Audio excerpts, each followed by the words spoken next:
যারা বলে যে দোয়া করলাম তো আর উপকরণ অবলম্বনের দরকার কি, এই নির্বোধদের ভাবা উচিত দোয়াও তো একটা গুপ্ত উপকরণ যা অন্য উপকরণ জন্ম দেয়।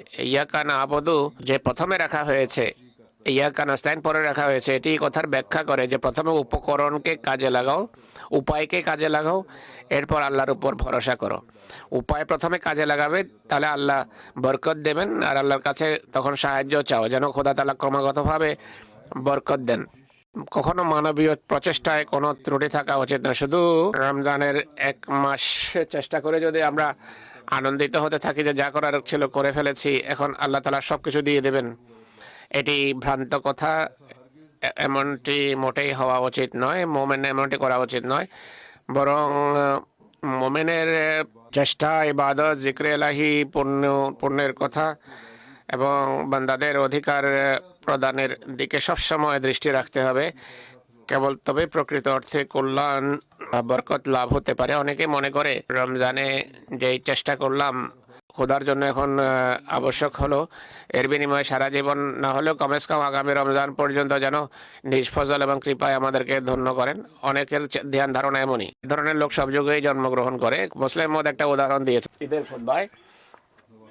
তিনি একটা ঘটনা শুনিয়েছেন। তিনি বলছেন, আমি দোয়া করাচ্ছিলাম, রমজানের দোয়া হচ্ছিল, আমার কানে একটি আওয়াজ আসে, কোনো ব্যক্তির কেউ বলছিল, হে আল্লাহ, তুমি জানো যে কিভাবে কষ্ট করে তোমার জন্য রোজা রেখেছি, অথচ আল্লাহ তাআলার আদেশ নিষেধ মানতে গিয়ে মোমেনের কষ্ট হওয়া উচিত নয়। নিঃসন্দেহে শারীরিকভাবেও তার কিছুটা কষ্ট হয়, কিন্তু সে সেটি অনুভব করে না।